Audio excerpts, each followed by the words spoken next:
రేవంత్ హయాంలో అధికారులు జైలుకు కూడా వెళ్లే ప్రమాదం ఉందని బీఆర్ఎస్ వర్కింగ్ ప్రెసిడెంట్ మాజీ మంత్రి కల్వకుంట్ల తారక రామారావు విమర్శించారు. ఈ మేరకు సోషల్ మీడియా ఎక్స్లో ట్వీట్ చేశారు. రేవంత్ రెడ్డి దుష్ప్రవర్తనతో తెలంగాణ ప్రభుత్వ అధికారులను సుప్రీంకోర్టు హెచ్చరించిందని గుర్తు చేశారు. హెచ్సియు భూమిని విక్రయించడానికి 10,000 కోట్ల రూపాయల కుంభకోణం చేశారని ఆరోపించారు. పచ్చదనాన్ని నాశనం చేయడానికి బుల్డోజర్లను మోహరించడం పర్యావరణ చట్టాలను స్పష్టంగా ఉల్లంఘించడమేనని కేటీఆర్ ఆరోపించారు. రేవంత్ ప్రభుత్వం సుప్రీంకోర్టు తీసుకునే చర్యలకు సిద్ధంగా ఉండాలని చెప్పారు.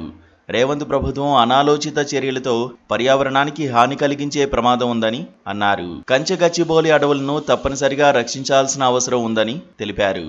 కంచెగచ్చిబౌలి వ్యవహారంలో జరిగిన తప్పిదాలకు రేవంత్ ప్రభుత్వమే పూర్తి బాధ్యత వహించాలని కేటీఆర్ డిమాండ్ చేశారు.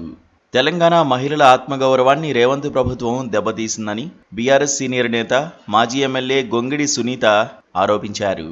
ఇవాళ తెలంగాణ భవన్లో గొంగిడి సునీత మీడియాతో మాట్లాడారు. తెలంగాణ మహిళలతో విశ్వసుందరీమణుల కాళ్లు కడిగిస్తారా అని ప్రశ్నించారు.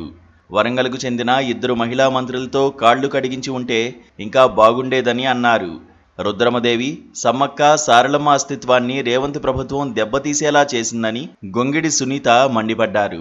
బతుకమ్మ చెప్పులతో ఆడిస్తారా అని గొంగిడి సునీత ధ్వజమెత్తారు.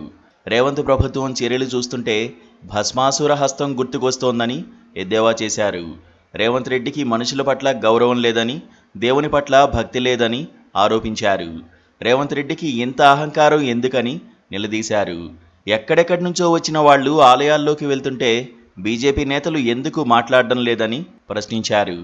కాంగ్రెస్ బీజేపీ నేతలకు మధ్య ఏం అవగాహన ఒప్పందం ఉందని ప్రశ్నించారు. ముఖ్యమంత్రి రేవంత్ రెడ్డి తెలంగాణ మహిళలకు క్షమాపణ చెప్పాలని గొంగిడి సునీత డిమాండ్ చేశారు. Please subscribe to KTV Telugu. KTV Telugu.